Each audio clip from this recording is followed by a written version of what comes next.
গাড়ি কিন্তু কোনোদিন ধোকা দেয় না, আমাদের মিস্টেকেই কিন্তু অ্যাক্সিডেন্টগুলো হয়। বস, আজ তোমাদের কিছু ভিডিও দেখাবো চলার পথে। আমাদের ড্রাইভিং লাইনটা কিন্তু যে যতটা সহজ ভাবো ততটা কিন্তু সহজ নয়। এই দেখা পাচ্ছ আমাদের সব গাড়ি সব কীভাবে মানে রোডের সাইডেই সব দাঁড়িয়ে আছে। তো এখানেই একটা সিন তোমাদের দেখাবো। তো এই সিনটা দেখলে জানি না কে কি মানে সেন্টিমেন্টে নেবে, কিন্তু এটাই হলো আমাদের জীবন। দেখো বস, এই গাড়িটা মানে কাল রাতে অ্যাক্সিডেন্ট হয়েছে।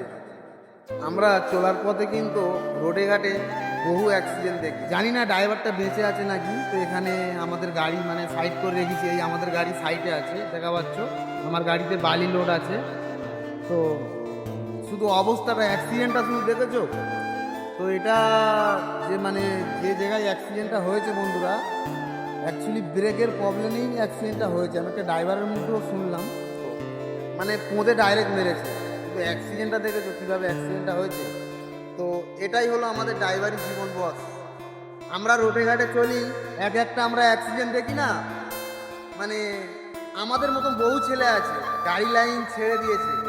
আমি একটা জিনিস জীবনে জানি যে গাড়ি কিন্তু কোনোদিন ধোকা দেয় না, আমাদের মিস্টেকেই কিন্তু অ্যাক্সিডেন্টগুলো হয়। তো যাই হোক, চলো বন্ধুরা, জানি না এই জীবনের পথে কতদিন ঠিকঠাকভাবে চলতে পারবো। তো সবাই দোয়া করবে, তোমাদের মোস্তাক ভাই চলার পথে ছোট্ট ছোট্ট ভিডিও তুলে ধরি। আর চলো, অ্যাক্সিডেন্টটা মানে কি বলবো, খুব ভয়ানক অ্যাক্সিডেন্ট। আর কিরে, অ্যাক্সিডেন্টটা যা দেখলি, গাড়িতে যাওয়ার ইচ্ছা হয়? গাড়িতে তো যাবি, হ্যাঁ? আমাদের জীবনটাই বস এরাম।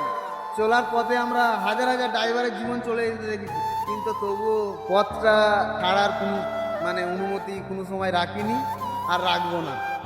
জীবনের কোনো গ্যারান্টি নেই, অ্যাকচুয়ালি জীবনটা কখন কার কিভাবে যাবে কেউ বলতে পারবে না। তো যাই হোক, চলো, ভিডিওটা মানে অনেকটাই বড় হয়ে গেল, আর একটু ঘুমাতে হবে। ফিরে রাত 8টার সময় গাড়ি ছাড়বো, কারণ এখন কলকাতায় নদী আছে। চলো, সবাই ভালো থাকবে। ট্রাক লাইফ জিন্দাবাদ।